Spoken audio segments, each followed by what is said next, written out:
Hello everyone, my name is Martin Ricardo Cisneros, aka the Tech Profe Online, even if you're seeing this years from now. I am currently an education evangelist with Adobe. Just finished my 28th year in public education, so I've done it all. I started off as a kinder teacher, taught every grade level except first, second, seventh, 10th, and 11th. After that, became a principal, coordinator, director, ended up working for the state, and then my professor at a university, and my last stint, I was a director of technology.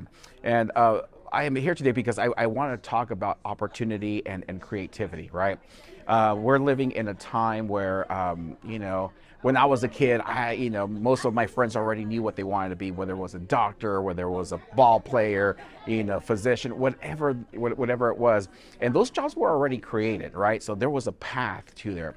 As I look at my personal kids and the kids I have taught in the past few years, I'm quickly realizing that I don't know what their future jobs might be. So I started thinking about, what are some of the opportunities that we can give our students? What are some of the skill sets? Because we're now currently living in a time where, for me, it used to matter what school you went to, what university you went to, and what doors opened up for you. And in today's world, that doesn't matter. What matters now is what skill sets can you provide? What are the skills? What can you bring to a company, right? Or even if you're starting your own, because that everything's possible in today's world. So it makes me realize as a student, right? How many opportunities do we have to create meaning? And I think a big portion of what we're missing is how to build student agency. Now, let me explain, because every time we go anywhere, it's like, well, what do you mean by student agency, Martin? And I say this: student agency to me currently is, how do we teach our students to learn how to learn and apply that knowledge to solve real world problems creatively, right? Because that's their future. That's the skill set that they need. So we're talking about creative skill sets. And the first one is communication. When I think about the portrait of a graduate from our K-12 schools, is, can they tell a story? Do they know how to sell a product? Do they know how to promote an idea? I want you to think about, right? Do you know how to promote an idea? Do you know how to tell different stories to different audiences? And that's what matters now, right? The technology, right now it's just amazing, right? We have generative technology. This is the year that we're now learning how you can literally take a picture of yourself waking up and erase pretty much everything else except your face. And you can add, the hair that you had when you were a kid. You can add the long hair. You can change the clothes. You can change whatever it is that you need. But the reality is, how can our students, take ideas and share them? How can they create meaning of what they're learning? And I think these are some of the opportunities that we're missing, currently.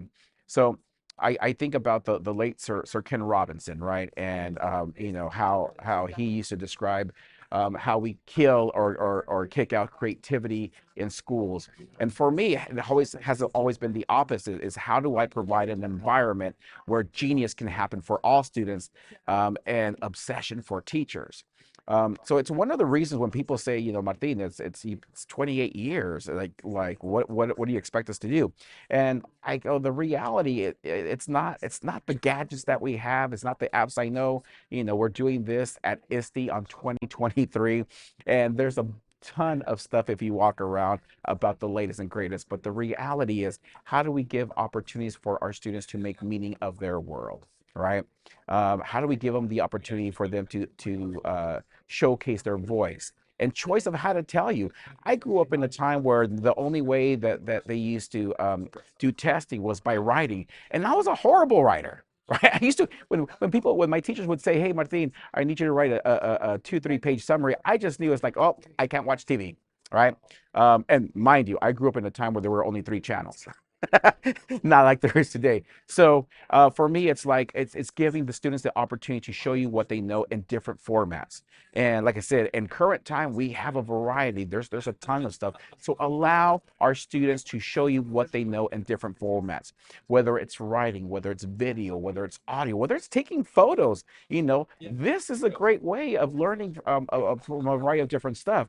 And it doesn't need to be a documentary either. And just so you know, in my class, when I taught video, A documentary was anything over 2 minutes.